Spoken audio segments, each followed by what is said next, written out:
কালো জিরা কারা কারা দৈনিক খাও? হাত উঁচু করো তো। আচ্ছা, অনেকে কালো জিরা খায় না। শোনো, আমি তোমাকে সত্যি কথা বলি, কালো জিরা ব্রেইনের যে ইনফেকশন হয় না, ব্রেইনের খোসর মোসর, এইটা ধ্বংস করতে, এইটার বিরুদ্ধে ফাইট করতে সবচেয়ে ভালো একটা উপাদান হচ্ছে কালো জিরা। কি নাম বলো? তোমাকে বলছিলাম খেয়াল আছে, ব্রেইনের মধ্যে এক রকমের পানি আছে, এই পানিটা সবচেয়ে পছন্দ করে এরকম একটা উপাদান হচ্ছে মধু। কি উপাদান? বিভিন্ন জায়গায় যে ন্যাচারাল যে মধু পাওয়া যায়, সেই মধুটা প্রত্যেক দিন 1 চামচ 1.5 চামচ করে রেগুলার খাবা কালো জিরা দিয়া। দেখবা আল্লাহর রহমতে তোমার ব্রেইনটা এত পরিষ্কার থাকবে, এত সুন্দরভাবে চিন্তা করতে পারবে। ওই যে মুখতার আহমেদ স্যার বললো না যে ফটোগ্রাফিক মেমোরি, ছবি দেখলো, একটা পৃষ্ঠা মাথায় নিল, সাথে সাথে রিজার্ভ হয়ে গেল। আস্তে আস্তে আল্লাহর রহমতে সেই রকম মেমোরি আল্লাহ চাইলে তোমার হয়ে যাবে। বুঝতে পারছো? তাইলে বলো তো, প্রত্যেক দিন মধু খাবো কিনা? কালো জিরা প্রত্যেক দিন। যারা মেডিকেলে পরীক্ষা দিবে কয়টা বক্স পড়বে দৈনিক? যারা ঢাকা ইউনিভার্সিটিতে দিবে তারা, যারা 2টায় দিবে কয়টা? 6টা। 2টায় দিলে 6টা। আচ্ছা, হঠাৎ করে মেজাজটা গরম হয়ে যায়, মাথাটা একটু খোঁচর মোচর করে, আসে না এরকম অনেকের? ওই সময় একটা কাজ করবা, সেটা কি বলি? ওই সময় খুব সহজ কাজ, সেটা হচ্ছে কি জানো? চোখ বন্ধ করবা। করো করো, করছো? চোখ বন্ধ করে চিন্তা করো যে তুমি যে জায়গায় চান্স পাইতেছ সেই জায়গায় চান্স পেয়ে গেছো। চিন্তা করো তো, ভালো লাগতেছে? আচ্ছা, একটা জিনিস বলি, পরীক্ষার হলে অনেক সময় খেয়াল পড়ে না, তখন চোখ বন্ধ করলে পড়াটা মাথায় আসে না। কারণটা কি জানো? চোখ হচ্ছে আমাদের প্রায় 80% সেন্স, মানে আমাদের ব্রেইনের যে খরচ 80% চোখ করে। কে করে? শোনো, একজনের চোখের দিকে তাকাইলে বোঝা যায় না সত্যি বলতেছে না মিথ্যা, এ ভালো চাচ্ছে না খারাপ, বোঝা যায় না? বলে না, চোখটা মানুষের মনের যে প্রতিচ্ছবি, সেটা চোখের মাধ্যমে প্রকাশিত হয়। তোমার একটা পড়া মনে আসতেছে না, তার মানে ব্রেইনে যে জায়গায় পড়াটা রাখছো সেই জায়গা থেকে নেটওয়ার্ক ঠিকভাবে কানেকশন পাচ্ছে না। কানেকশন করার জন্য অনেক সময় তুমি দেখবা হঠাৎ করে তোমার বাসায় কারেন্ট লো ভোল্টেজ হয়েছে বা কারেন্ট চলে গেছে, তখন আমরা এরকম করি না, কিছু কিছু জিনিস বন্ধ করে দিয়ে ফ্যানটা আর যেটা খুব প্রয়োজনীয় সেটা চালু রেখে অন্য সব বন্ধ করে দেয়, যে ভোল্টেজটা একটু ঠিকভাবে এটা পাও। ঠিক তেমনি করে তোমার ব্রেইনের ভোল্টেজে তখন কম বেশি হয়েছে, এই ভোল্টেজটা তখন কিভাবে আসবে? ঠিক চোখ বন্ধ করছো না, তখন এই শক্তিটা তো খরচ আর হচ্ছে না, তখন ও খুঁজতেছে পড়াটাকে, এবং পড়াটা খুঁজে আলহামদুলিল্লাহ চলে আসলো। আরেকটা জিনিস দেখবা, হঠাৎ করে তোমার একটা পড়া মাথায় আসতেছে না, দেখিও পরীক্ষার হল থেকে বাড়ি হইছো, ওই সময় মাথায় আসছে, হয়েছে এরকম হয় না? আচ্ছা, অনেকে কবে এটা কেন হয়? বলি একটা জিনিস, ব্রেইনের একটা অসাধারণ বৈশিষ্ট্য হচ্ছে, কোনো প্রেশার নিতে চায় না, প্রেশার নিতে চায় না। তার মানে তুমি পরীক্ষার হলে পরীক্ষা দিচ্ছ, তোমার একটা পড়া মাথায় আসতেছে না, ওই যে জায়গা থেকে বেরোইছিলাম, প্রথম কাজ হচ্ছে চোখ বন্ধ করা। কি করবা? বলো না কেন? চোখ বন্ধ করার পরে বুক ভরে শ্বাস নাও, এইরকম করে 3 থেকে 5 বার নিবা এবং ছাড়বা। ওই সময় ব্রেইনের যেই জায়গাটায় তথ্যটা রাখছিলা সেইটার সাথে নেটওয়ার্কিং ব্যবস্থাটা স্ট্রং হয়ে যাবে, দেখবা যে ইনশাল্লাহ মাথায় চলে আসছে। আর যদি না আসে তখন ওই প্রশ্নটা একটু রিজার্ভে রাখবা, রেখে ওই জায়গাটা ফাঁকা রেখে অন্য জায়গায় হচ্ছে পড়া শুরু করবা, অন্য জায়গায় লেখা শুরু করবা, এবং করার পরে হঠাৎ করে দেখবা চট করে মাথায় চলে আসছে, হয় না? হয়, তখন ওই জিনিসটা লিখবা। ক্লিয়ার? আচ্ছা, অনেক স্টুডেন্ট আছে ওর পড়া কিন্তু মাথায় থাকে না, কয় ভাই আমি অত ভালো স্টুডেন্ট না, বলে না এরকম? কার কার আছে পড়া সহজে খেয়াল থাকে না? হাত উঁচু করো তো। আচ্ছা, কোনো সমস্যা নেই, আলহামদুলিল্লাহ, এটা ভালো। যখন রোজা রাখি তখন কি ব্রেইনটা ভালোভাবে কাজ করে না খারাপভাবে? আচ্ছা, আমরা যদি অন্যের প্রশংসা করি ব্রেইনের জন্য ভালো না খারাপ? মায়ের দিকে যদি আন্তরিকতার সাথে তাকাই ব্রেইনের জন্য ভালো না খারাপ? আচ্ছা, নামাজের পরে আল্লাহ বলছে না যে কাজে বের হয়ে যাও নামাজের পরেই, তাহলে নামাজের পরে যদি আমি কাজের মধ্যে চলে যাই, এটা কি ব্রেইনের জন্য ভালো না খারাপ? আচ্ছা, সকালে যখন আমি ঘুম থেকে উঠি আমার ব্রেইনে ওই সময় কিন্তু হচ্ছে ওই যে ফ্লো স্টেটটা তৈরি হয়। কোন স্টেট? Flow state. এই ফ্লো স্টেটটাকে আমরা আলফা স্টেটের সাথে মিলাইতে পারি। আলফা কি নাম? আলফা। ওই সময় 1 ঘন্টায় 5 থেকে 10 ঘন্টার পড়া যায়, 1 ঘন্টায় 5 থেকে 10 ঘন্টা। আচ্ছা, ফজরের নামাজের পরে ভোর 5টা-6টা থেকে যদি আমি সকাল 8টা-9টা পর্যন্ত 3-4 ঘন্টা পড়ি, প্রায় 20-25 ঘন্টার পড়া হয়ে যাবে। কতক্ষণ? বলো না কেন? আর রাত জেগে পরে কারা কারা? একটু হাত উঁচু করো তো, রাত জেগে। আচ্ছা, অল্পজন, আলহামদুলিল্লাহ। শোনো, রাত জেগে যারা তোমরা পড়ো, এই যে লাস্ট বেঞ্চ, এইটা তোমার ব্রেইনের জন্য খুব ক্ষতিকর। ব্রেইনের জন্য কি ক্ষতিকর? তাহলে তোমরা আমাকে বলো তো, তোমরা যারা অসাধারণ স্টুডেন্ট হইতে চাও, তারা কি রাত জেগে পড়বা না ফজরে নামাজের পরে ওই সময় পড়বা? ফজরের নামাজের। আচ্ছা, যারা অসাধারণ স্টুডেন্ট হইতে চাও, তারা কি অন্যের উপর রাগ হবা কি হবা না?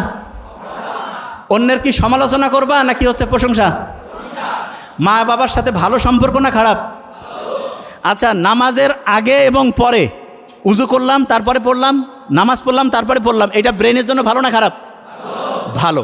তাহলে প্রত্যেকটা স্টুডেন্টকে বলবো, তোমরা যারা এখানে আছো, জীবনে যেই জায়গায় যেতে চাও সেটা তো লিখবাই, তার সাথে ডায়েরি কে কে লেখো? হাত উঁচু করো তো, ডায়েরি। আচ্ছা, বুঝতে পারছি। আচ্ছা শোনো শোনো, আগে এই শোনো মন দিয়ে, একটা ওয়াদা করো আজকে থেকে, একটা।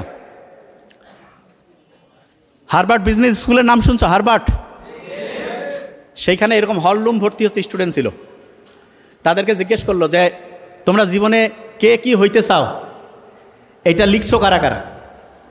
তা দেখা গেল প্রতি 100 জনে, ওই যে কয়েকজন হাত উঠিয়েছে, ভেরি ফাইন, প্রতি 100 জনে 13 থেকে 14 জন বলছে হ্যাঁ আমরা জীবনে কী কী হইতে চাই সেটা লিখছি।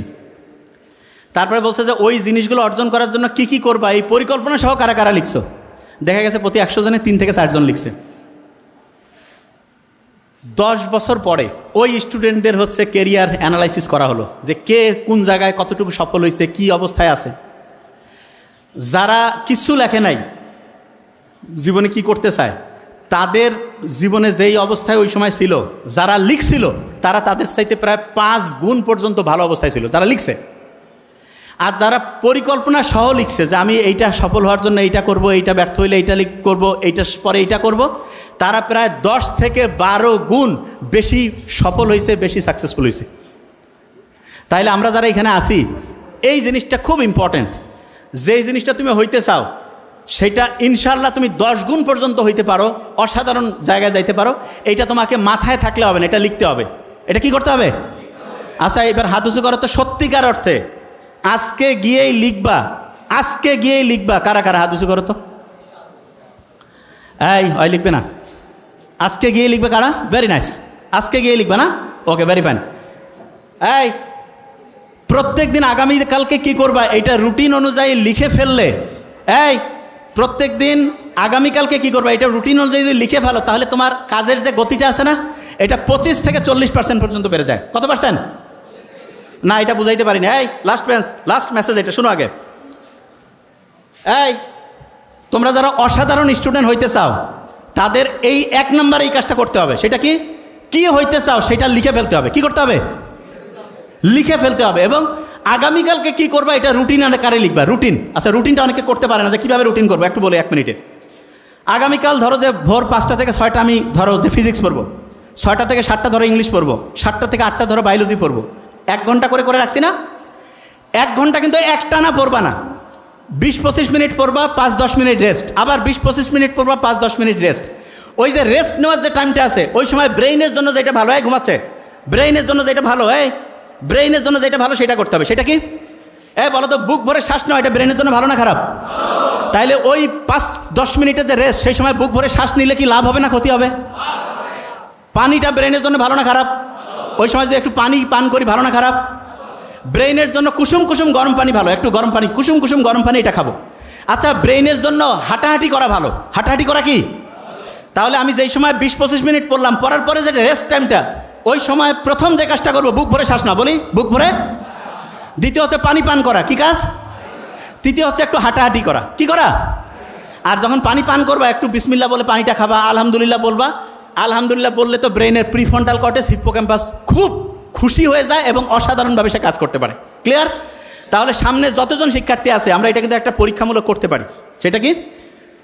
যারা এটা আয়োজন করছে, অসাধারণভাবে একটা খুব বিশাল প্রোগ্রাম করছে আলহামদুলিল্লাহ, তাদেরকে বলবো যারা যারা এখানে উপস্থিত ছিল, তাদের একটু লিস্টটা তোমরা পারলে একটু লিখে রাখবা। এবং এটা এরপরে 5 বছর পরে এরা জীবনে কে কোন জায়গায় গেল, আমরা যদি একটা প্রমাণ করি, নিশ্চিত করে বলতে পারি যারা এটা করবে তাদের লাইফটা অন্য গড়পড়তা স্টুডেন্টের চাইতে 10 থেকে 12 গুণ বেশি ভালো হবে। তার মানে যারা এখানে আসি, প্রত্যেকটা শিক্ষার্থীকে বলবো যে ভাই তুমি যে এতক্ষণ কষ্ট করেছিলা, এটার মেইন লাভটা হবে তখন যদি তুমি একটা কাজ আজকে দিয়ে শুরু করো। সেটা কি? ডায়েরিতে লিখে ফেলবা যে জীবনে কি হইতে চাও। জীবনে কি হইতেছে অনেকে বিশ্বাস করতেছেন, আমি বডি ল্যাঙ্গুয়েজে কথা কথা এটা কেমন কথা লিখলে হবে, বিশ্বাস করা হবে। পৃথিবী যে ঘুরতেছে বিশ্বাস হয়?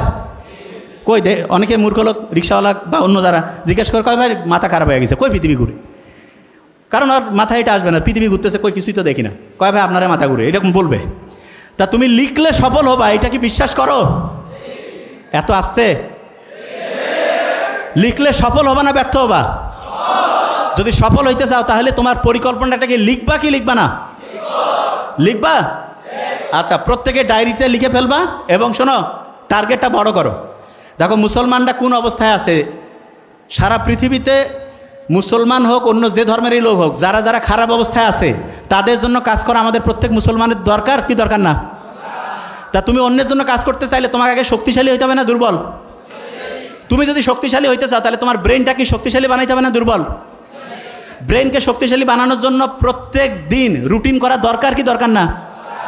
বড়দের সম্মান করব, ছোটদের স্নেহ, মা বাবার সাথে ভালো সম্পর্ক, আর রাগ হওয়া, অন্যের সমালোচনা করা, অন্যের সম্বন্ধে হচ্ছে খারাপ কিছু বলা, এগুলো থেকে বাদ দিয়ে প্রত্যেকটা দিন যদি রুটিন করে আল্লাহর উপর ভরসা করে যদি চেষ্টা করি এবং প্রত্যেক ঘন্টায় গ্যাপ দিয়ে দিয়ে যদি পড়ি, আর ওই সময় যদি পানি খাই, বুক ভরে শ্বাস নেই, একটু হাঁটাহাঁটি করি, ইনশাআল্লাহ এখানে যারা আছে আমরা বিশ্বাস করি সারা দুনিয়ার মধ্যে সবচেয়ে সেরা সেরা মানুষগুলো আমরা এখান থেকে পাবো। Thank you so much.